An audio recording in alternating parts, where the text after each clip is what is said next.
के औलाद मौला अली, औलाद मौला अली, दूल्हा मियां कलीमी। বাংলা ভাষা বুঝতে পারছেন তো? একবার মোহাম্মতে বলুন না সুবহানাল্লাহ। औलाद मौला अली, दूल्हा मियां कलीमी, दूल्हा मियां कलीमी के दयार नबीर पियारा, दयार नबीर पियारा, दूल्हा मियां कलीमी, औलाद मौला अली, दूल्हा मियां कलीमी, दूल्हा मियां कलीमी।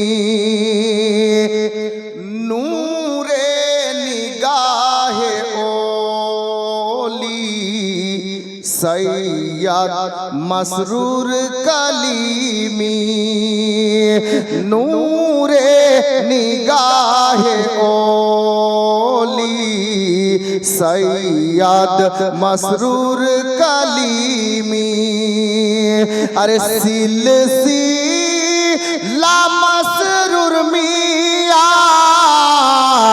सिलसिला दूल्हा मियार, हसनी आरो हुसैनी, औलाद मौला अली, मसरूर मियां कलीमी, दूल्हा मियां कलीमी। এই শের দেখুন কে ব্যস্ত রয়েছে এই মন, খুঁজে তোমায় সারাক্ষণ, ব্যস্ত রয়েছে এই মন, খুঁজে তোমায় সারাক্ষণ কে মনে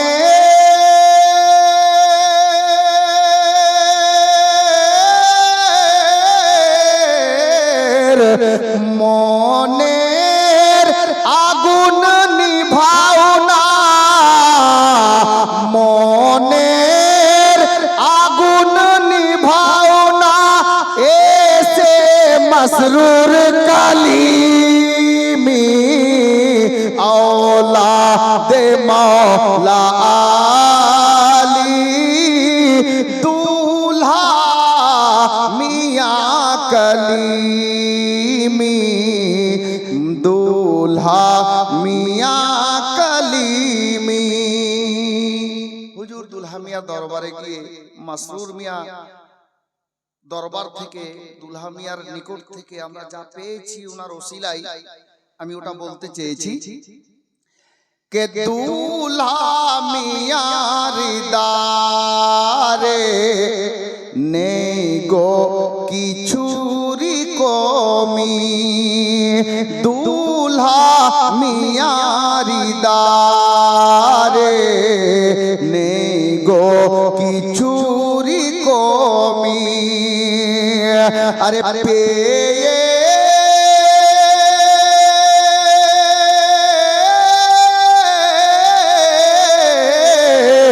পেয়েছে সব সওয়ালি, পেয়েছে সব সওয়ালি, দিয়েছেন মসরুর ওলি, औलाद मौला अली, दूल्हा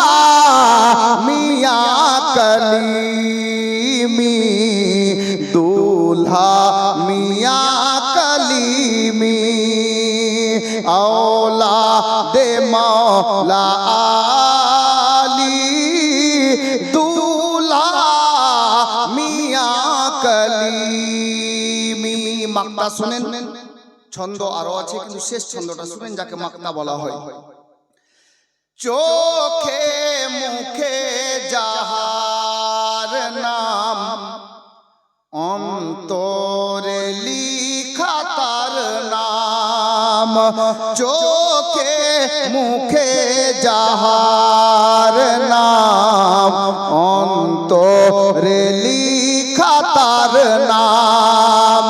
আরে গাই আসমাউল সুবহ শাম, গাই আসমাউল সুবহ শাম মাসরুর মিয়া কলিমি औलादे मौला आली मसरूर मियां कलीमी मसरूर मियां कलीमी। बिरादर ছন্দ আরো আছে, আমি ওদিকে যাচ্ছি না, সময়ের দিকে লক্ষ্য রাখতে হবে। নাতমান কাবাত শুনলেন, আমি আয়াতে কারিমা তেলাওয়াত করেছি। আল্লাহ কোরআন পাকের মধ্যে সূরা তাওবার মধ্যে ইরশাদ করছেন, ইয়া আইয়ুহাল্লাযীনা আমানুত্তাকুল্লাহ ওয়া কুনু মাআস সাদিকিন। আল্লাহ বলছেন, এই ঈমানদারগণ আল্লাহকে দেখে ভয় করো। আর ওই আয়াতে কারিমার শেষে বলছেন, ওয়া কুনু মাআস সাদিকিন, ও সত্যবাদীদের সঙ্গী হয়ে যাও। স্পষ্ট ভাষা। আমি এই প্রসঙ্গে এরকম মাহফিলে এলাকায় অনেক জায়গায় আলোচনা করেছি, আবারও আজ বলি, যেহেতু এই উরুসের মওকাতে এই জলসা, আল্লাহকে কেউ দেখেছেন? কেউ দেখেছেন? আমরা কেউ আল্লাহকে দেখিনি। মুসা নবী আল্লাহর পয়গম্বর, উনি আল্লাহকে দেখতে চেয়েছিলেন। আল্লাহ তাবারক ওয়া তাআলা মুসাকে ওহীর মাধ্যমে বললেন, গায়বী আওয়াজ দান করলেন, বললেন, এ মুসা তুমি আমাকে দেখতে পারবে? যেহেতু আল্লাহর পয়গম্বর, উনি জিদ করলেন, না মাওলা আমি দেখতে চাই। তো আল্লাহ তাবারক ওয়া তাআলা নিজের খাস বান্দাগণের মনের আশা পূর্ণ করেন, ওনাদের কথা আল্লাহ পাক শুনেন। আল্লাহ বলছেন, মুসা তুমি যখন বলছো, তা আমি আমার নূরের একটা জ্যোতি সরিষার দানা সমপরিমাণ তুর পাহাড়ে প্রকাশ করছি। তুমি যদি ওই নূরের তাজাল্লি দেখতে পারো, সইতে পারো, তাহলে তুমি আমাকে দেখতে পারবে। মুসা নবী গেলেন 40 জন সঙ্গীকে নিয়ে, তুর পাহাড়ের নিচে 40 জন সঙ্গী থাকলো। আর হযরতে মুসা আলাইহিস সালাম উপরে গেলেন তুর পাহাড়ে। আল্লাহ পাক নিজের নূরের, খাস নূরের তাজাল্লি যখন জাহির করলেন, প্রকাশ করলেন, তো ওই নূরের আলোর তাজাল্লি পাওয়া এত বেশি ছিল যে তুর পাহাড় পুড়ে গেল। আর মুসা নবী অজ্ঞান হয়ে পড়লেন, সইতে পারলেন না। উনি যে 40 জন সঙ্গী পাহাড়ের নিচে দাঁড়িয়ে ছিলেন, ইনারাও অজ্ঞান হয়ে গিয়েছিলেন। আমি বুঝাতে চাইছি, হযরতে মুসা নবীও আল্লাহকে দেখেননি। যদি আল্লাহকে কেউ দেখেছেন, তো আমাদের নবী মেরাজের রাতে ডাইরেক্ট বিনা হেজাবে, বিনা পর্দায় আল্লাহ তাবারক ওয়া তাআলাকে মাহবুবে খোদা, সারা কায়নাতের মালিক ও মুখতার, সমস্ত পয়গম্বরদের সরদার, শাফাতের কান্ডার, রহমতের ভান্ডার, দয়ার অবতার, মা আমিনার লাল মরুর দুলাল জনাবে মুহাম্মাদুর রাসূলুল্লাহ সাল্লাল্লাহু তাআলা আলাইহি ওয়াসাল্লাম আল্লাহকে ডাইরেক্ট দেখেছেন। তাছাড়া কেউ দেখেননি। আমি একটু মেজাজ তৈরি করছি। এবার আপনারা বলেন তো, কোরআনের তাফসীর কারক উনি বলছেন, ইয়া আইয়ুহাল্লাযীনা আমানুত্তাকুল্লাহ, হে ঈমানদারগণ তোমরা আল্লাহকে দেখে ভয় করো। প্রশ্ন যাচ্ছে, আল্লাহকে আমাদের নবী ছাড়া কেউ দেখেননি? আর এই আয়াতে কারিমার অর্থ বের হচ্ছে এই ঈমানদারগণকে বলছেন তোমরা আল্লাহকে দেখে ভয় করো। এর মানে কি? আল্লাহকে তো নবী ছাড়া কেউ দেখেননি 18,000 মাখলুকাতে।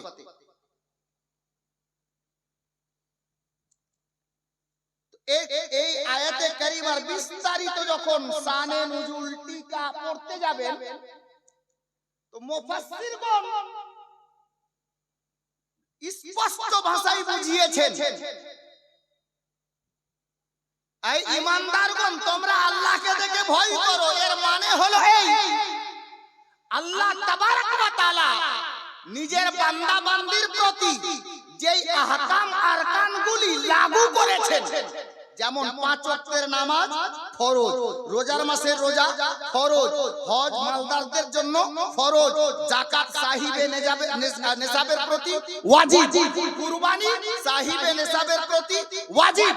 আল্লাহ তাবারক ওয়া তাআলা যে হুকুমগুলো আমাদের প্রতি লাগু করেছেন এটা মেনে নেওয়া, আদায় করে নেওয়ার নামই হলো আল্লাহকে দেখে ভয় করা। তাহলে আমরা তো বুঝে গেলাম আল্লাহকে দেখে ভয় করা মানে নামাজ পড়তে হবে, রোজা রাখতে হবে, হজ করতে হবে, যাকাত দিতে হবে, কুরবানি করতে হবে। হয়ে গেল। কিন্তু আল্লাহ তো ওখানে আবারও বলছেন, ওই আয়াতে কারিমার মধ্যেই বলছেন ওয়া কুনু মা'আস সাদিকিন, নামাজ পড়ো, রোজা রাখো, হজ করো, কুরবানি দাও, যাকাত দাও, শরীয়তের হালাল হারামের পার্থক্য করো, জায়েজ রোজগার করে খাও, যার যেটা হক আদায় করো। আর সাথে আল্লাহ বলছেন ওয়া কুনু মা'আস সাদিকিন, ও সত্যবাদীদের সঙ্গী হয়ে যাও।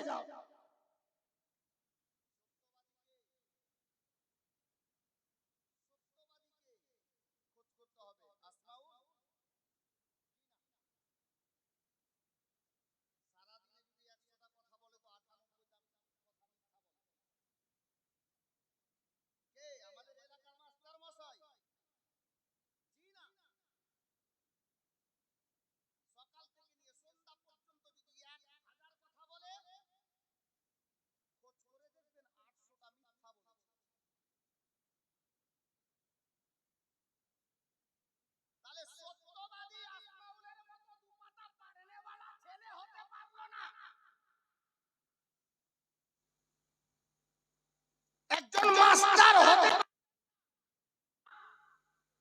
ডক্টর হতে পারলেন না, ব্যবসায়িক হতে পারলেন না, কাজকর্ম করনেওয়ালা হতে পারলেন না, হয়তো বা হাজারে খোঁজ করলে এক একটা হতে পারে যাকে আল্লাহর ওলি বলা হয়, তাতেও আবার সন্দেহ আছে, হতেও পারে নাও পারে, হতেও পারে নাও পারে। কিন্তু একটা জাত আছে দুনিয়াতে, আপ পয়েন্টে আসছে শুনুন, একটা জাত আছে দুনিয়াতে 1400 বছর আগে থেকে চলে আসছে, যে জাতে গ্রামের নাম হলো আলে নবী আওলাদে আলী। নবীর আওলাদ আলে নবী, মাওলা আলীর ঘরানা, যারা দরকার পড়লে ওয়াদা করে নেই হাত দেব না গলা কাটিয়ে দেব, তো তুলুন 1400 বছর আগের তারিখ। মাওলা আলীর বেটা নবীর নওয়াজা আলে নবী আওলাদে আলী শহরে মদিনাকে আলবিদা জানিয়ে মক্কায় যাচ্ছেন, মক্কা থেকে কুফায় যাচ্ছেন, কারবালার ময়দানে গিয়ে 6 মাস আগে ওয়াদা করেছিলেন মদিনা ছেড়ে দেব, মক্কা ছেড়ে দেব, হাত ইয়াজিদকে দেব না গলা কাটিয়ে দেব। তারিখ গওয়া আছে, নবীর আওলাদ কারবালার ময়দানে গলা কাটিয়েছে, ইয়াজিদকে হাত দেয়নি। জোরে বলো, গলা কাটিয়েছে, ইয়াজিদকে হাত দেয়নি। ওই যুদ্ধে জয় হয়েছিল ৭২-এর ২২,০০০-এর নয়। গোলামে কালিমি চলে আসলো সিলসিলার কথা। আমি বলবো একটাই জাত দুনিয়াতে নিঃসন্দেহে বেঁচে আছে, যাদের নাম, যাদের ঘরানার নাম হলো আলে নবী, আওলাদে আলী, বংশর নাম হলো কুরাইশ বংশ। বিরাদার, উনারা দরকার পড়লে ছেলের কুরবানি দেবে, ঈমান যেতে দেবেন না। আব আসুন সিলসিলা দিওয়ানা পড়ি, ফাতোয়া লাগছে লাগুক, পড়ে দি। জলনে वाला हमेशा जलेगा। তাহলে আপনি নিজের কাজ বন্ধ করে দিবেন না? যদি কেউ জ্বলে তো আলে নবীর গোলামি ছেড়ে দিবেন? ছাড়লে নষ্ট হয়ে যাবে। আলে নবীর গোলামি ছেড়ে দিলে নষ্ট হয়ে যাবে। হযরতে উমরে ফারুকের তারিখ याद আসছে। উমরে ফারুক কার নাম? নবীর গোলামের নাম, আলে নবীর প্রেমিকের নাম। अब तारीखটা আগে শুনে নেন। হযরতে উমরে ফারুক রাদিয়াল্লাহু তাআলা যখন সিদ্দিকে আকবর পর্দা করলেন, ইন্তেকাল করলেন, তারপর খেলাফত এলো হযরতে উমরে ফারুক আজমের নিকটে। উমরে ফারুক কেমন জালালি ছিলেন, কেমন বাদশা ছিলেন। উমরে ফারুককে দেখে ইবলিস শয়তান রাস্তা থেকে পালিয়ে যেত।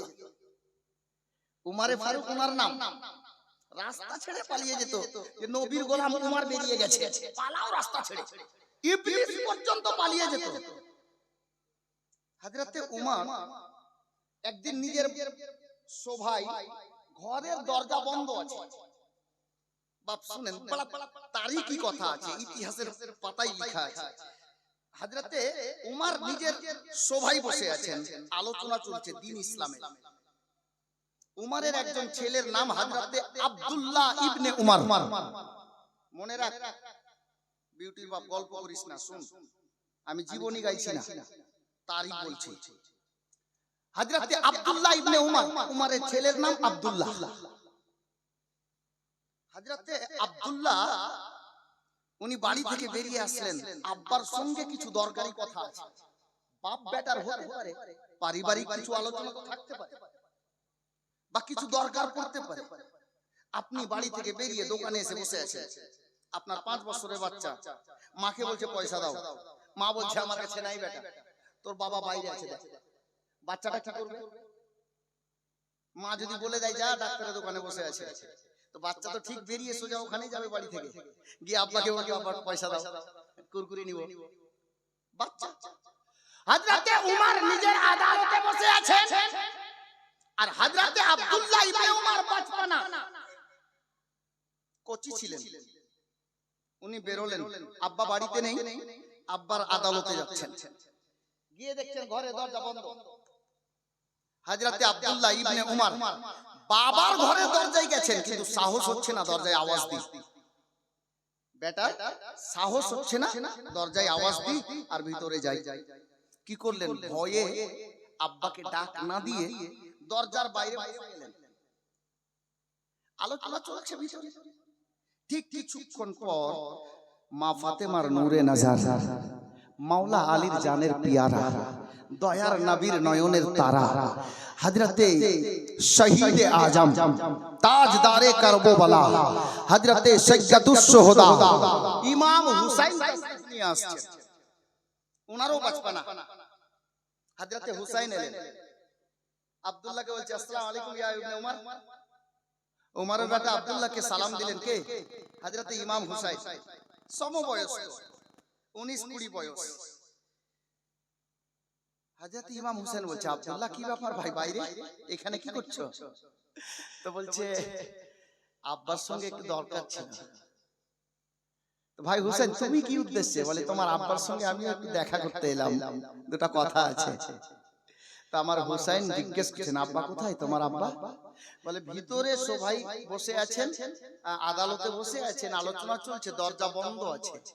তো আমার হোসেন বলছে, হ্যাঁ রে, তোর আব্বা ভিতরে আছে, তুই বাইরে থেকে আওয়াজ দিলি না দরজা খোলার জন্য?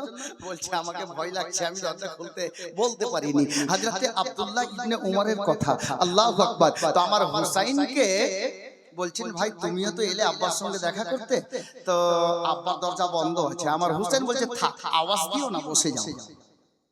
হুসাইন বলছে, বসে যাও। আমার হুসাইন বসে গেলে, আব্দুল্লাহ বসে গেলে। এবার আব্দুল্লাহ আর ইমাম হুসাইনের হালাত চলছে যে দরজা খুলবে, তখন দেখা করব, কথা হবে। গোলামে কালিমি আলে নবীর শান বলছি, শোনো। হযরতে উমরে ফারুকের দরবার, হযরতে উমরে ফারুক, ওই উমর যাকে দেখে ইবলিস পালিয়ে যেত, হযরতে উমরে ফারুকের আলোচনা সমাপ্ত হচ্ছে, দরজা যেমনই খুলছে, একদিকে বেটা আব্দুল্লাহ দাঁড়িয়ে আছে, অপরদিকে নবীর নাতি সাইয়্যিদুশ শুহাদা ইমাম হুসাইন বাচপানা ছিল। হযরতে ইমাম হুসাইনের শৈশবকাল ছিল, হুসাইন দাঁড়িয়ে আছেন। হযরতে উমর বলছেন, উমর ইবনে খাত্তাব বলছেন, ওগো মা ফাতেমার নূরে নজর, ওগো মাওলা আলীর নয়ন তারা, ওগো দয়ার নবীর পিয়ারা নাতি হুসাইনের মা, আপনি দরজায় দাঁড়িয়ে কবে আসলেন? তো আমার হুসাইন বলছে, হযরতে উমরে ফারুক আজমকে, যে আমি বহুক্ষণ আগে এসেছি। কি উদ্দেশ্যে? বলে, দুটো কথা বলার জন্য আপনার সঙ্গে। তো উমর বলছে, দরজায় আওয়াজ কেন দিলেন না? দরজায় আওয়াজ কেন দিলেন না? হযরতে ইমাম হোসেন বলছে, ওগো উমরে ফারুক, আমার নানার চাহিদা সাহাবী, আমি এই জন্য আওয়াজ দিই যে আপনারই ছেলে আপনার সঙ্গে দেখা করার জন্য বসে অপেক্ষা করছে, যার জন্য আমি আর ওই শোভার চলাকালীন আমিও মনে করলাম না যে আওয়াজ দেওয়াটা ভালো হবে, যার জন্য আমিও পাশে বসে গিয়েছিলাম, এখানে বসে আমরা গল্প করছিলাম। আল্লাহু আকবার কবীরা। উমরে ফারুকের জবান শুনে আলে নবীর শানে বলছে, হযরতে উমর বলছে, এই ইমাম হুসাইন, এই নবীর পিয়ারা নাতি শহীদ ইমাম হুসাইন, হযরতে হুসাইনে পাককে বলছেন, মা ফাতেমার নূরে নজর শুনুন, আমি উমরের বেটার জন্য, উমরের আদালতে ঢোকার জন্য ইজাজতের দরকার আছে, ওয়াদারের প্রয়োজন আছে, হুকুম নেওয়া প্রয়োজন আছে, কিন্তু আপনি আলে নবী, নবীর আওলাদ আছেন, আলে নবী আছেন, উমর কেন বিশ্বের যে কোনো আদালতে আলে নবী ঢুকবে, ওয়াদারের দরকার নেই।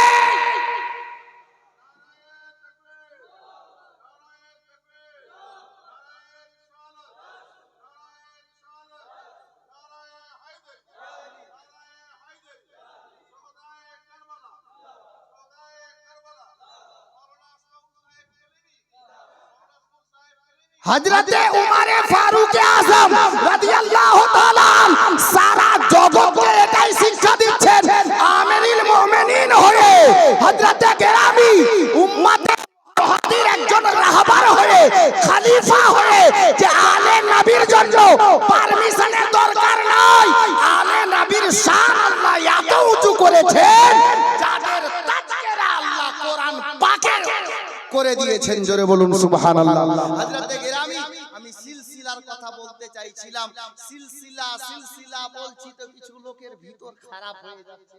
এ বাবা, সিলসিলা শুনুন কাকে বলে, সিলসিলার ফজিলত দেখুন। কারবালার জীবনী তো আমরা শুনে শুনে পেকে আছি, বাচ্চারাও মুখস্থ করে রেখেছে। 1400 হিজরি পেরিয়ে গেছে, প্রায় 1400 বছর পূর্বে 10ই মুহররম শুক্রবারের দিন, জুমার টাইম, ইমাম হুসাইন জামে শাহাদাত পান করেছেন। সকলের জানা তারিখ, প্রত্যেক রাইটার একই কথা লিখেছেন। গলায় ছোরা চালিয়েছিল খুলি বিন ইয়াজিদ, কিংবা বেশিরভাগ রাবির মত সীমার পাপী। ইমাম হুসাইন ইমাম মুসলিমের খাত অর্থাৎ চিঠি, যাকে পত্র বলে, পাওয়ার পর মক্কা থেকে কুফায় যাচ্ছিলেন। উনি রাস্তাতেই ছিলেন, ইমাম মুসলিমকে কুফার পাড়ার শেষে দালানের ছাদের উপরে নিয়ে গিয়ে জাল্লাদকে দিয়ে আমার ইমাম মুসলিমকে শহীদ করে দেওয়া হয়। জীবনীতে শুনেছেন। রাস্তার মধ্যে ইমাম হুসাইনকে কুফাতে ঢুকতে দেবে না বলে ওবাইদুল্লাহ ইবনে জিয়াদ একটা সৈন্যর দল গঠন করে ওই দলের নেতা বানালো একটা লোককে, যার নাম কিতাবের পাতায় হুর। জীবনীতে শুনেছেন না হুর? এই এই পিঙ্কির বাপ, এদিকে দেখ, ভালো লাগছে না? তুই বাড়ি যা, গল্প করিস না। আমি দুনিয়াবি গল্প করছি না, যদিও তোদের পাড়ার ছেলে। আমি তারিখে কারবালা বলছি আর সিলসিলার ফাজিলাত বলছি। শোনো, হুর নামক লোকটা আমার ইমাম হুসাইনকে রাস্তায় ঘিরে নিল, কুফাতে ঢুকতে দিল না। আমার হুসাইনে পাক বললেন যে একটা কাজ করো, যখন কুফাতে যেতে দেবে না, আমি তো এমনি আসিনি, তোমরা চিঠি লিখে ডেকেছো, তা আমি যেখান থেকে এসেছি ওখানে ফিরে যাই। হুর বলল যে না, ওখানেও যেতে দেওয়া হবে না। বিপরীত একটা রাস্তা ধরে আমার হুসাইনে পাককে নিয়ে গেল, যে ময়দানটার নাম হলো কারবালা। ওই কারবালার ময়দানে ইমাম হুসাইনকে মুহররম মাসের ক তারিখে হাজির হয়েছিলেন কারবালাতে জানেন? জীবনী শুনেছেন না? ক তারিখে? জি, একটাও লোক বাদ নেই যে জীবনী শুনেনি। আপনারা তো বলবেন তারিখ পড়ছেন, বই পড়ছেন, ইমাম সাহেব উত্তর বলে দিয়েছেন। আমি এখান থেকে উত্তর চাইনি, আপনাদের মধ্যে থেকে উত্তর চেয়েছিলাম। আমার থেকেও তো বেশি জানে, কারণ মুফতি সাহেব, ঠিক না? কত দরদ, বলছে হেল্প করছি, সহযোগিতা করছি। মুক্তাদি তো সব ইমাম মুক্তাদি, ওটা মসজিদে হাজরাতে কাটে না। জি, ইমাম মুক্তাদি মসজিদে হাজরাতে গেরামি। জাগে মোহাব্বত আল্লাহ পাক কায়েম রাখুক। ইমাম সাহেব ভালোবাসাই বলেছেন। বেরাদরানে ইসলাম, হুসাইনে পাক কারবালার সরজমিনে পৌঁছালেন মুহররম মাসে। নকল নিয়ে তো পাস করবে হাজরাতে গেরামি 2 তারিখে। আচ্ছা, ইমাম হুসাইনকে মক্কায় ফিরে যেতে দেওয়া হলো না, আর কুফাতে ঢুকতে দিল না। যে দলের নেতা হয়েছিল এজিদি সৈন্যবাহিনী, ওবাইদুল্লাহ ইবনে জিয়াদের তরফ থেকে যে কাফেলাটা দলটা এসেছিল হুসাইনকে রুকার জন্য, ওই দলের নেতা কে ছিল? একটু জোরে বলো। হুর। শিখো, বলতে শিখো। এই না বলে বলেই তো লোক ঘাড়ে চেপে যাচ্ছে। বলতে শিখো। হুর আমার হুসাইনকে কারবালায় নিয়ে গিয়ে নামতে বাধ্য করলো। হুর 22,000 সৈন্য বাহিনীর মধ্যে একটা সৈন্য এজিদি সৈন্য, যার নাম হুর। আর দ্বিতীয় মুহররমে, মানে মুহররম মাসের 2 তারিখে হুসাইন কারবালায় পৌঁছালেন। 7 তারিখে ফুরাত নদীর পানি বন্ধ হলো। হুসাইন এবং হুসাইনের আহলো আয়াল দিওয়ানারা পানি নিতে না পারে, যার জন্য ফুরাত নদীতে 500টা সৈন্য দিয়ে পাহারাদার লাগিয়ে দিল। 500টা সৈন্য, 72টা লোক পানি নিতে না পারে, যার জন্য 500টা সৈন্য। তাদেরকেও ভয় আছে যে হযরত ইমামে কাসিম 19 বছরের জওয়ান আছে না, যদি এক কাতরা পানি কাসিমের হুলকুমে চলে যায়, 22,000 না 22 লক্ষ ফেল হয়ে যাবে। কারণ হযরত ইমামে কাসিমের দেহের মধ্যে হযরত হাসানে মুজতাবার পবিত্র খুন বিরাজমান আছে, মাওলা আলীর পোতা আছে, শেরে খোদার নূরে নজর আছে। হযরত গেরামি আমার ইমাম হুসাইন রাদিয়াল্লাহু তাআলা আনহু আশুরার রাত যখন গত হলো, আমি সামটাচ্ছি কথাকে, সিলসিলার উপকার বলছি ভাই। গোলামে কালিমি যে কোনো সিলসিলার আছেন, যদি সিলসিলার দরদ আছে, কসম খোদার চুপ থাকতে পারবেন না। পয়েন্টটা নোট করিয়েন, দরকার পড়লে আপনি কাল কিতাব খুলে পড়িয়েন, না পারবেন তো ইমাম সাহেবের কাছে মসজিদে গিয়ে বুঝিয়েন। হযরত গেরামি আমি বলতে চাইছি, হুর নামক লোকটা আমার হুসাইনকে কারবালায় নামিয়েছে এনে এখন এই হুর আছে এজিদি দলের মধ্যে। মুআজ্জাজ মুহতারাম 10ই মুহররম সকাল বেলাতে হুসাইনে পাক সর্বপ্রথমে কারবালার ময়দানে গেলেন। কারবালার ময়দানে দাঁড়িয়ে হুসাইনে পাক খুতবা দিলেন। আমার হুসাইনের বক্তব্য 22,000 সৈন্য এজিদি সৈন্য বাহিনী শুনতেছে। মুআজ্জাজ মুহতারাম তারিখ দেওয়া আছে, আজও তারিখে লেখা আছে যে হুর নামক লোকটা 22,000 সৈন্য বাহিনীর মধ্যে একটা সৈন্য এজিদি দলের মধ্যে রয়েছে। সবার চোখে তো পানি ছিল। হযরতে ইমামে পাকের বক্তব্য শ্রবণ করে হুরের অন্তর গলে গেল। হযরতে ইমাম হুসাইনকে আল্লাহু আকবার এত দিলে জায়গা দিয়ে দিলেন। হযরতে হুর আপনার কি করলো? হুর 22,000 সৈন্যকে ছেড়ে দিয়ে, ওদেরকে দলকে ছেড়ে দিয়ে দৌড় দিয়ে এসে আমার হুসাইনের কদমে পড়ে বলছে, আকা হুসাইন, যা করেছি ভুল করেছি, ক্ষমা করুন, আপনার গোলামিতে কবুল করুন। জোরে বলুন। 22,000 সৈন্যকে ছাড়লো, অ্যাপয়েন্টমেন্ট 22,000 সৈন্যকে ছাড়লো, হুসাইনের দলে এলো হযরতে গেরাবি বিরাদরানে ইসলাম। ওই হুর যে হুসাইনকে কারবালায় নামতে বাধ্য করেছিল, এজিদির সৈন্য দলের মধ্যে থেকে, এজিদির দলের মধ্যে থেকে দলের নেতা হয়ে এসেছিল। আজকে আমার হুসাইনের বক্তব্য শুনে আলে নবীর গোলাম হয়ে গেল, আওলাদে আলীর গোলাম হয়ে গেল, হুসাইনের দামানে চলে এলো। তো হযরতে হুরকে আহলে সুন্নাত ওয়াল জামাতের সমস্ত উলামায়ে আহলে সুন্নাত জান্নাতি বলে ঘোষণা করেছে। কখন বলবেন? জোরে বলুন। হুর ইয়াজিদি দলে ছিল, জাহান্নামীদের মধ্যে ছিল। হুসাইনের গোলাম হয়ে গেল, নবীর সায়াতে চলে এলো। হযরতে হুর জান্নাতে যাওয়ার রাস্তা পেয়ে গেল। হযরতে হুর জান্নাতে যাওয়ার রাস্তা পেয়ে গেল। এ বাপ, ই তো ছিল গায়রের মধ্যে, বাতিল ফিরকার মধ্যে। কালমা তো নবীরই পড়েছিল, কালমা নবীরই পড়েছিল, কিন্তু ছিল ভুল পথে। আলে নবীর দামানে চলে এলো, তো হুর জান্নাতে যাওয়ার রাস্তা পেয়ে গেল। বলতে এটাই চাইছি, যতক্ষণ লোক পথভ্রষ্ট হয়ে থাকবে এই জান্নাতের সুগন্ধিও পাওয়া যাবে না, যতক্ষণ আলে নবীর দামানে না।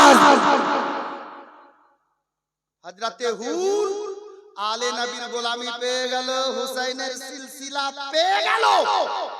তো হযরতে হুরকে সবাই জান্নাতি বলে জেনে গেল, শোহদা বলে জেনে গেল, শহীদ বলে জেনে গেল। আল্লাহর ফেরেশতারাও হযরতে হুরের মোহাব্বতকে সালাম করতে লাগলো। গোলামে কালিমি এজন্যই পড়েছিলাম, এজন্যই পড়েছিলাম কি সিলসিলা মিল গায়া। কখন কখন বলবেন? কখন বলবেন? জলনে वाला जलते रहे, बोलो ना यार। सिलसिला मिल गया कलीमी हो गए, सिलसिला मिल गया कलीमी हो गए, पीर ऐसा मिला जन्नती हो गए, पीर ऐसा मिला जन्नती हो गए, जिसने मुझ जैसे को ये तरीका दिया, जिसने मुझ जैसे को ये तरीका दिया, सैयदी मुर्शिदी शाह मसऊद पिया, सैयदी मुर्शिदी शाह मसऊद पिया। हजरत गिरामी बिरादराने इस्लाम, আপনি কি ভাবছেন? সিলসিলা দেখে, আলে নবীর তাজকিরা শুনে আজকাল কিছু মৌলবি জ্বলছে না? 1400 বছর আগে জ্বলেছে। এরকম মাথাতে টুপিওয়ালা, গায়ে জুব্বাওয়ালা, নবীর আনা কোরআন পড়নে वाला, নবীর আনা ইসলাম কবুল করনে वाला, কারবালার ময়দানে আলে নবীর গলাতে ছুরা চালিয়েছিল। কোন আপনার কি বলে বেধর্মী নয়, নবীর কালমা পড়নে वाला মুসলমানই ছিল। আর কারবালার ময়দানে হুসাইনের বিপক্ষে, আলে নবীর বিপক্ষে। আজ যেমন আলে নবীর বিপক্ষে কিছু টুপি দাড়িওয়ালা আছে, সেই দিনও ছিল। জি, কারবালার ময়দানে আলে নবীর দুশমন ছিল, নবীর কালমা পড়নে वाला ছিল, হাফিজও ছিল, কারিও ছিল, মৌলভিও ছিল। জি, তারিখ তুলে দেখেন। হযরত গিরামি আলে নবীর সঙ্গে মোহাব্বত করুন, হযরতে হুরের সুন্নাত আদায় হবে, আপনাকেও লোক জান্নাতি বলে জানবে। জোরে বলুন সুবহানাল্লাহ। কিন্তু নামাজ রোজা ছেড়ে নয়, নামাজ রোজা ছেড়ে নয়। আপনি যদি বলেন যে আলে নবীর সঙ্গে মোহাব্বত করে নিলাম আর নামাজ পড়বো না, না বাবা, আপনি ভুল জায়গায় আছেন, ভুল জায়গায় আছেন, সম্পূর্ণ রূপে ভুল জায়গায় আছেন। জি, আলে নবীকে দেখেন কারবালার ময়দানে তলোয়ারের নিচে গলা, তবুও আমার নবীর আওলাদ সাজদায় আছেন। জোরে বলুন সুবহানাল্লাহ। হুসাইন ইবনে আলী গলার প্রতি তলোয়ার লেগে আছে গলার উপরে, আমার হুসাইন তখনও সাজদাতে আছেন। সারা জগৎকে এটাই বলে দিচ্ছেন, এই আমার নবীর চাহনে ওয়ালারা, এই আমার নবীর দিওয়ানারা, এই হুসাইনকে ভালোবাসনে ওয়ালারা, হাজার মুসিবত চলে আসুক, ওয়ালাও কেটে যাক না কেন, নামাজ ছাড়িও না, নামাজ ছাড়িও না। আমার নবীর আওলাদ এটাই আমাদেরকে শিক্ষা দিয়ে গেছেন। বিরাদরান ইসলাম, মুআজ্জাজ ও মুহতারাম, বুঝতে পেরে গেছেন যে সিলসিলার অন্তর্ভুক্ত হলে লোক আপনাকে প্রেমিক বলে জানবে, জান্নাতি বলে জানবে। হযরতে হুরের মতো ইশক জজবা তৈরি করুন, ইনশাআল্লাহ তাআলা কামিয়াব আপনিও হবেন।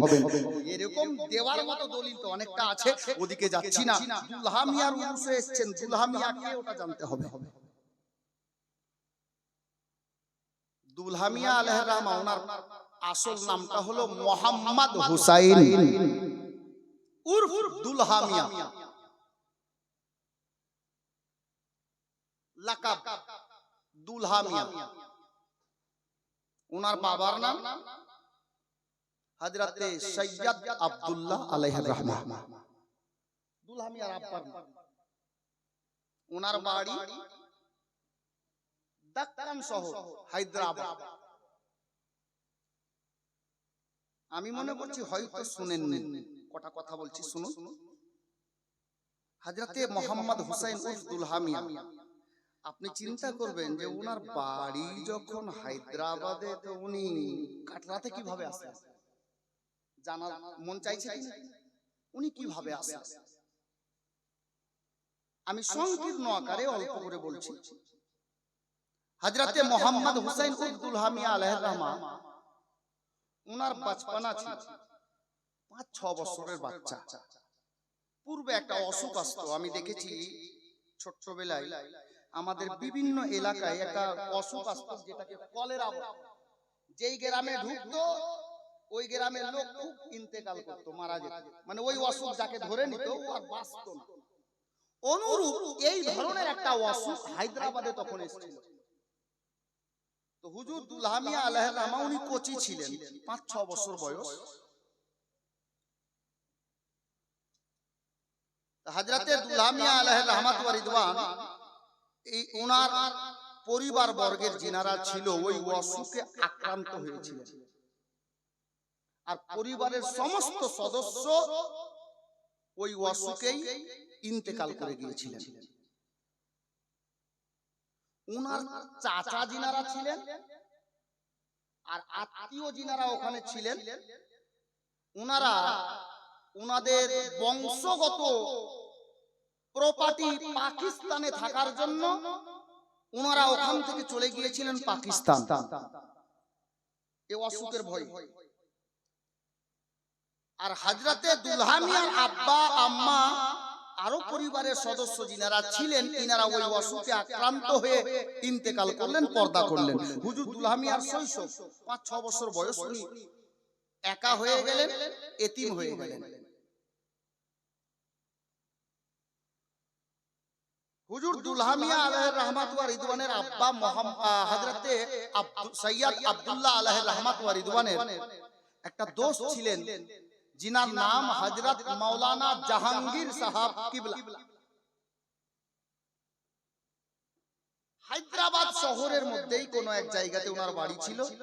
উনি দেখলেন পরিবারের সবাই তো ইন্তেকাল করে গেছে, যার জন্য ওই মোহাম্মদ হুসাইন উর্ফ দুলহা মিয়াকে উনি নিজের দোস্তের ছেলে হিসাবে, এতিম ছেলেকে, লোকটা বড় দিলদার ছিলেন, আশিক ছিলেন, আলে নবীকে খুব ভালোবাসতেন, যার জন্য উনি কি করলেন, উনি মোহাম্মদ হুসাইন দুলহা মিয়া আলাইহির রহমাত ওয়া রিদওয়ানকে নিজের বাড়িতে নিয়ে চলে গেলেন। দুলহা মিয়ার শানে যারা উল্টো পাল্টো বলে আমি তাদেরকে বলছি, শোনো, দুলহা মিয়ার রুতবা তুমি কি বুঝবে? হযরতে সাইয়্যিদানা কাসিম আলী কালিমি আলাইহির রহমাত ওয়া রিদওয়ান, জিনার পীর ও মুর্শিদ দুলহা মিয়ার পীর, উনি আল্লাহর বরগুজিদা বান্দা আলে নবী আওলাদে আলী। একদিন রাতের বেলায় তাহাজ্জুদ আদায় করার পরে হুজুর কাসিম আলী কালিমি একটু বিশ্রামের জন্য বিছানায় গেছেন। যেমন বিছানায় গেছেন, চোখটা লেগে গেছে, আর চোখ লাগাতেই হুজুর কাসিম আলী কালিমি একটা মিষ্টি স্বপ্ন দেখছেন। বড় अनोखा স্বপ্ন, লাজবাব স্বপ্ন, যার জবাব হবে না। আল্লাহু আকবার, কি স্বপ্ন! হযরতে সরকারে মদিনা সাল্লাল্লাহু তাআলা আলাইহি ওয়াসাল্লাম ওনার স্বপ্নে হাজির হয়ে গেছেন। জোরে বলুন সুবহানাল্লাহ। বিরাদরানে ইসলাম, কাসিম আলী কালিমি স্বপ্ন যোগে দয়ার নবীকে দিদার লাভ করছেন, ওনার জিয়ারত লাভ করছেন। হযরতে কাসিম আলী কালিমিকে আমার দয়ার নবী হযরতে কাসিম আলী কালিমিকে বলছেন, হে কাসিম আলী কালিমি, তুমি আরাম করছো বাবা? আমার একটা জিগার পারা, আমার বংশের একটা পরস্ফুটিত ফুল, যার নাম মোহাম্মদ হুসাইন, এতিম হয়ে গেছে, চাঁদের মতো চেহারা, একটা নূরের পুতুল, একটা সুন্দর চেহারা। আল্লাহু আকবার, আমার সেই আওলাদটা বেসাহারা হয়ে গেছে, তুমি ওই বাচ্চাটাকে নিজের কাছে নিয়ে এসো, নিজের কাছে নিয়ে এসো। স্বপ্ন যোগে দয়ার নবী বাচ্চাটার নকশা, চেহারা কাসিম আলী কালিমিকে বলে দিলেন। হযরতে কাসিম আলী কালিমের স্বপ্ন থেকে দয়ার নবী বিদায় নিলেন, উনার ঘুম ভেঙে গেল। কাসিম আলী কালিমি কি করলেন? তারপর জেগে গেলেন, তো জেগেই গেলেন। আল্লাহু আকবার, ফজর আদায় করলেন, বাচ্চাটাকে খোঁজ করতে লাগলেন, কোথায় গেলে সেই বাচ্চাটাকে পাওয়া যায়। খোঁজ করতে করতে করতে করতে ডানে বামে বিহারে বাঙ্গালে যেদিকে উনার মন চেয়েছে সেদিকে বাচ্চাকে খোঁজ করতে গেছে, কারণ দয়ার নবী বলেছেন, মুআজ্জাজ ও মুহতারাম হযরতে সাইয়্যিদানা কাসিম আলী কালিমি দিল্লি এলাকাও খোঁজ করে ফেললেন, কিন্তু হযরতে দুলহা মিয়ার যে নকশাটা বলে দেওয়া হয়েছে উনাকে খোঁজ করে পাওয়া গেল না। অবশেষে হযরতে কাসিম আলী কালিমির দু তিনজন চাহানেওয়ালা আশিক প্রেমিক মুরিদের মধ্যে মুরিদ ছিল হায়দ্রাবাদ শহরে, উনি বাচ্চার খোঁজে চলে গেলেন শহরে হায়দ্রাবাদ। হায়দ্রাবাদে যখন গেলেন, গিয়ে নিজের মুরিদানদের সঙ্গে দেখা হলো, সাক্ষাৎ হলো। আর এই মাওলানা জাহাঙ্গীর সাহেব, উনিও আলে নবীর খুব প্রেমিক ছিলেন, ভক্ত ছিলেন, উনিও এসে হাজির হলেন।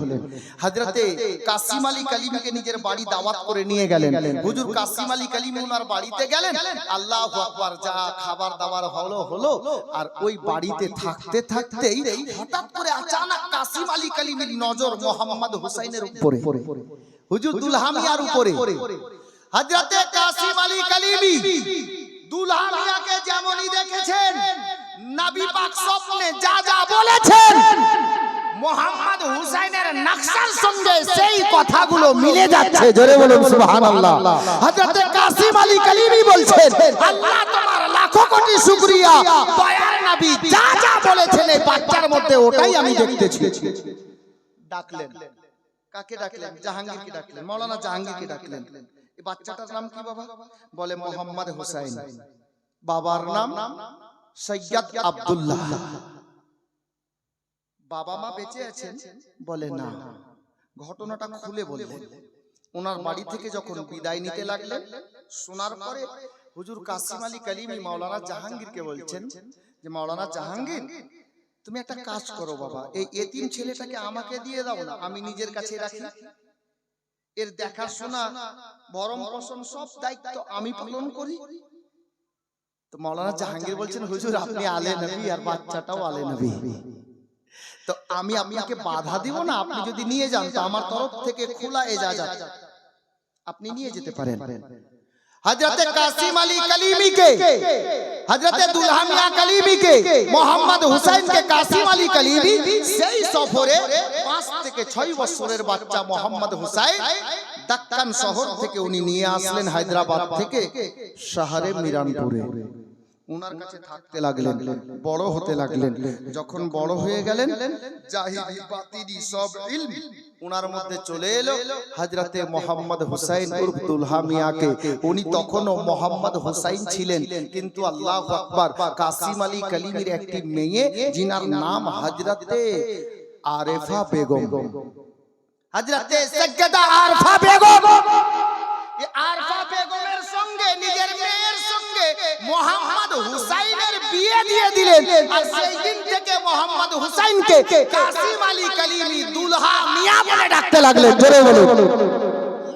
তখন করলো মোহাম্মদ হুসাইনকে যখন মেয়ের সঙ্গে বিয়ে দিয়ে দিলেন, তখন থেকে দুলহা মিয়া বলে ডাকতে লাগলেন। গোলামে কলিমি আব্দুল্লাহ মিয়া কে এতটা জাহিরি বাতিনি ইলমের মালিক বানিয়ে দিয়েছেন আল্লাহ কাসিম আলী কলিমির সদকায়, গৌসো খাজার সদকায়। তো হযরতে দুলহা মিয়া কলিমি কে আল্লাহু আকবার হযরতে কাসিম আলী কলিমি ছেলে থাকা সত্ত্বেও, নামি দামি মুরিদান থাকা সত্ত্বেও হযরতে কাসিম আলী কলিমি আলাইহির রহমাত ওয়া রিদওয়ান উনার অনেকজন খলিফা, কিন্তু গোলামে কলিমি কুরবান যাও কাসিম আলী কলিমির প্রতি হযরতে মোহাম্মদ হুসাইনকে এতটা লাইক বানিয়েছেন যে নিজের ছেলে কেউ নয়, সর্বপ্রথমে যিনাকে খেলাফতি দান করেছিলেন কাসিম আলী কলিমি, উনি হলেন মোহাম্মদ হুসাইন উর্ফ দুলহা মিয়া কলিমি রাদিয়াল্লাহু তাআলা আনহু। জোরে বলুন সুবহানাল্লাহ।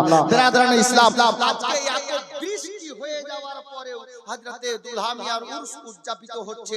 গত রাতে দুলহা মিয়ার উরস উপলক্ষে আমার জলসা ছিল আপনার রাজমহল ঝাড়খণ্ডের মধ্যে। বৃষ্টি ওয়েদারের জন্য জলসাই ক্যান্সেল, কিন্তু এই ছেলেদের কিসমত দেখুন, আমাদের এই এলাকার কলিমি দিওয়ানাদের ভাগ্য দেখুন, আল্লাহ ওয়েদার ভালো করেছেন, জলসা কামিয়াব হচ্ছে। মুআজ্জাজ বলুন তো এই জলসাটা আমি বলছিলাম এই জলসা গত বছর থেকে আরো সুন্দর লাগছে। আর মাশাআল্লাহ লোক ও চতুর্দিকে ভালো বসে আছেন। এত বৃষ্টি হওয়ার পরেও এখানেই বুঝতে পারা যাচ্ছে জলসা কামিয়াব। এই ওয়েদারে এতগুলো লোক, আরে কোন কোন মাহফিলে দেখি বক্তা ইন্টারন্যাশনাল, কিন্তু 40 আর জলসার মতো লোক। এটা ফাইজানে কলিমি। এই ওয়েদারে এতগুলো লোক, আমি চুল পরিমাণে মানে ভরসা করতে পারি যে এত খারাপ ওয়েদারে এত লোক হবে।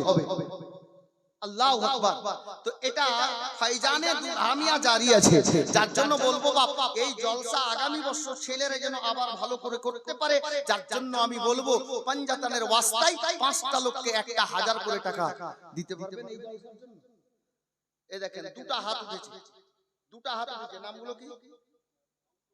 মৌসুফ, মৌসুফ সাহেব কে লিখছে? লিখো ভাই, তোমার নাম কি ভাই? জিএম মাসরুর কলিমি আমরা তোমায় ভুলতে পারি না। সুবহানাল্লাহ বললেন না?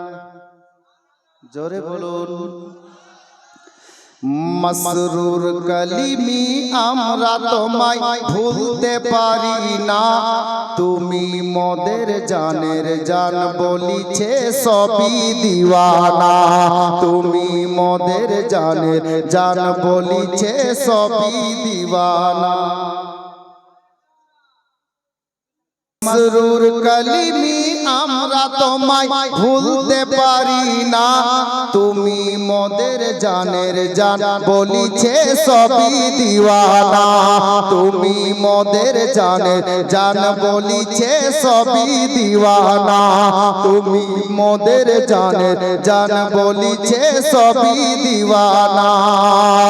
তুমি এলে এই বাঙ্গালেতে ঘরে ঘরে আলো জ্বালাতে, আজকে বাঙ্গাল বিহার পেয়ে গেছে নবীর ঘর, আজকে বাঙ্গাল বিহার পেয়ে গেছে নবীর ঘর, তুমি খুলে দিয়ে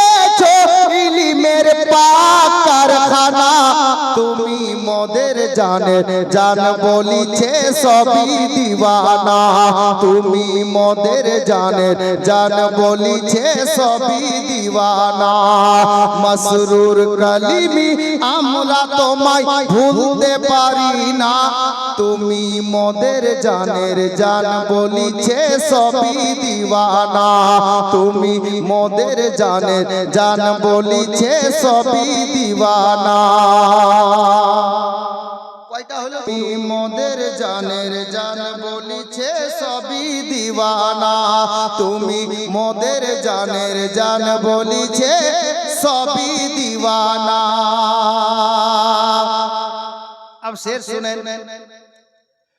তুমি কালিমি সাবর চিশতি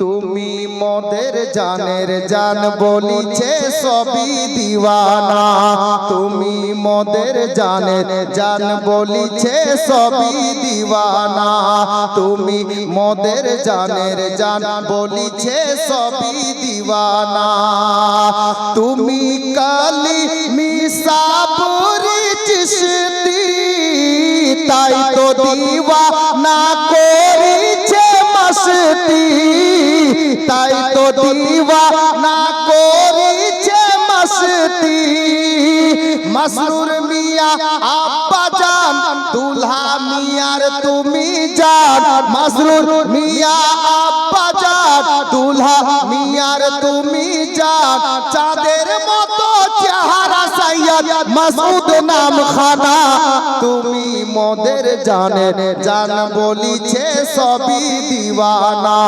তুমি মোদের জানের জান বলিছে সবই দিওয়ানা মসরুর কালিমি আমরা তোমায় ভুলতে পারি না তুমি মোদের জানের জান বলিছে সবই দিওয়ানা তুমি মোদের জানের জান বলিছে সবই দিওয়ানা যারা দেখেছে মসরুরের চেহারা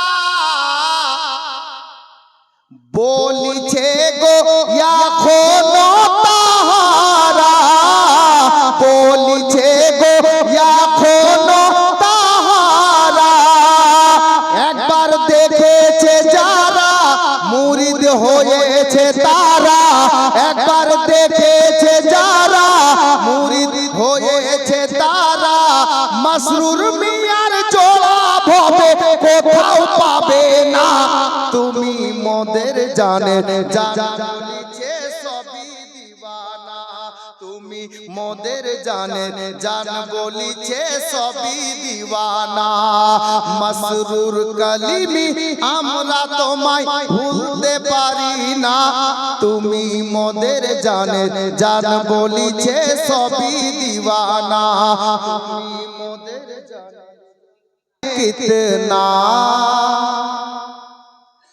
क्या बताऊं मैं कितना दिलरुबा मदीना है क्या बताऊं मैं कितना दिलरुबा मदीना है खुल्द में पहुँचने का खुल्द में पहुँचने का अरे रास्ता मदीना है खुल्द में पहुँचने का रास्ता मदीना है खुल्द माने जन्नत जी हुजूर मोहम्मद हुसैन उल हामिया दाও টাকা দেখা দিয়া আলহামদুলিল্লাহ হামিয়া আলাইহির রহমা উনি এমন দরজার ওলি একজন শায়ের বলছেন উল্টি ही चाल चलते हैं दीवान गाने इश्क में आंखें बंद करते हैं दीदार के लिए আল্লাহর ওলিগণ যখন দেখেন আমরা দেখি তো চোখ খুলে দেখি ওনারা দেখেন তো চোখ বন্ধ করে নিজের ওয়ালায়াতের পাওয়ারে আল্লাহ যে পাওয়ার দান করেছেন আওয়ামে চাহনে वाला এবং ওনার দরবারে আসনে वाला দিল পর্যন্ত আল্লাহর খাস ওলিগণ দেখে নেন। যার জন্য বলছেন উল্টি হি চাল চলতে हैं दीवानगाने इश्क में आंखें बंद करते हैं दीदार के लिए। गुलामे कलीम सुनो मोहम्मद हुसैन दुल्हानिया अलैहि रहमा, ওনার একজন মুরিদের নাম বলছি শুনুন, মারহুম আলহাজ মাওলানা তাইমুর হুসাইন কলিমি জীবনী বক্তা। জি এমনিতে চিনে, কার বাপ এটা পরিচয় দেওয়া লাগবে না। জি কারণ মাওলানা তাইমুর জীবনী বক্তাদের মধ্যে একদম নাম্বার 1 এ ছিলেন। আমরা যত জীবনী বক্তা হই আর বাঙালি এখন যতটা জীবনী বক্তা ঘুরছে, আল্লাহ উনাকে জান্নাতবাসী করুক। জীবনী গায়কদের মধ্যে নাম্বার 1 টপে ছিলেন মাওলানা তাইমুর রহমান তাইমুর হুসাইন কলিমি সাহেব, পিয়ারপুর বাড়ি। গত রাতে ওনার গ্রামে আমার জলসা ছিল, উরসে দুলহামিয়া। বৃষ্টির কারণে হয়নি, যার ফলে আমি যাইনি। মুআজ্জাজ কি হলো রে কলিমি সাহেব বা তাইমুর হুসাইন কলিমি সাহেব, উনি লেখাপড়া করতেন বারেলি শরীফ মঞ্জারে ইসলাম, এটা মাদ্রাসার নাম। ওখানে উনি লেখাপড়া করতেন। তো একবার ছুটির টাইম এলো, তো উনি নিজের দলের কয়েকটা ছেলেকে বলছে যে ভাই আমরা তো কালকে বাড়ি যাব, তো চলো একটু কাটা শরীফ থেকে ঘুরে আসি। কেন? বলে হুজুর দুলহামিয়া আমার পীর ও মুর্শিদ, ওনার সঙ্গে দেখা করাও হবে আর হুজুর দুলহামিয়ার দরবারে গিয়ে পোলাও খাওয়াও হবে। জোরে বলেন সুবহানাল্লাহ। কোথায় বলছে? কোথায়? বারেলিতে মাদ্রাসায়। বলছে কালকে তো বাড়ি যাবই, তো আজকে নিজের পীর ও মুর্শিদের সঙ্গে একটু দেখা করে আসি। আর কয়েকটা সাথীকে বলছে যে চলো হুজুর দুলহামিয়ার সঙ্গে দেখা করাও হবে আর একটু পোলাও খাওয়াও হবে। তো বলছে ঠিক আছে চলো। কয়েকজন ছেলে মিলে ওরা বারেলি থেকে গাড়ি ধরে চলে আসলো কাটরা শরীফ। কাটরা শরীফে এসে নামলেন, হুজুর দুলহামিয়ার সঙ্গে দেখা হলো, সাক্ষাৎ হলো, চা পান হলো। মাওলানা তাইমুর হুসাইন কলিমি সাহেব বলছেন হুজুরকে যে হুজুর এবার ছুটি দেন, আমরা বারেলি যাব, মাদ্রাসায় যাব, নিজের সামানগুলো গোছাবো, ব্যাডিং পত্র গোছাবো, কালকে আমাদের গাড়ি আছে, কালকে বাড়ি যাব। তো হুজুর দুলহামিয়া বলছেন যে বেটা बैठो जल्दी क्या है, बैठो जाना ही तो है, যাবেই তো, একটু বসো। তো বলছে হুজুর যখন বললেন তো বসে গেলাম। আবার কিছুক্ষণ পরে দেরি হচ্ছে, গাড়ি ধরতে হবে, এত দূর যেতে হবে, প্রায় 45 থেকে 47 কিলোমিটার রাস্তা বারেলি। তো হুজুর কিছুক্ষণ পরে আবার বলছেন হুজুর অর্ডার দেন আমরা যাই। তো আবার হুজুর দুলহামিয়া বলছেন যে বাবা বসো, একটু পরে যেও, বসো। কিছুক্ষণ এরকম বলতে বলতে কিছুক্ষণ সময় পেরিয়ে গেছে, যখন 3 নম্বরে মাওলানা তাইমুর সাহেব বলছেন হুজুর দুলহামিয়াকে যে হুজুর অর্ডার দেন, গাড়ি পাবো না, আবার এত দূর যেতে হবে, কালকে আমরা আবার বাড়ি যাব, সামানপত্র গোছাতে হবে। তো বলছে বাবা তোমরা চলে যাবা, তাড়াহুড়া করছো, তো পোলাও খাবে না? জোরে বলুন না সুবহানাল্লাহ। চলে যাবা তো পোলাও খাবে না। अब মাওলানা তাইমুরও পরেশান আর যতটা সাথী এসেছে 4-5 জন এরাও পরেশান। বারেলিতে বলেছেন মাওলানা তাইমুর যে পীরের সঙ্গে দেখাও করা হবে আর দরবারে পোলাও খাওয়া হবে। তো এটা তো আমরা 4 জন আর তাইমুর ছাড়া কেউ জানে না। দুলহামিয়া বলল প্রায় 47 কিলোমিটার পার্থক্য। মাওলানা তাইমুর হুসাইন তাজ্জুব হয়ে গেলেন। হযরতে দুলহামিয়া বলছেন মাওলানা তাইমুর বেটা বসো, তাড়াহুড়া করিও না, বারেলিতে তোমরা বলেছো হুজুরের সঙ্গে দেখাও হবে, পোলাও খাওয়াও হবে, তো তুমি পোলাও না খেয়ে যাবে না। পোলাও রান্না চলছে, রান্না হলেই তোমরা খাবে, তারপর যাবে। জোরে বলুন সুবহানাল্লাহ।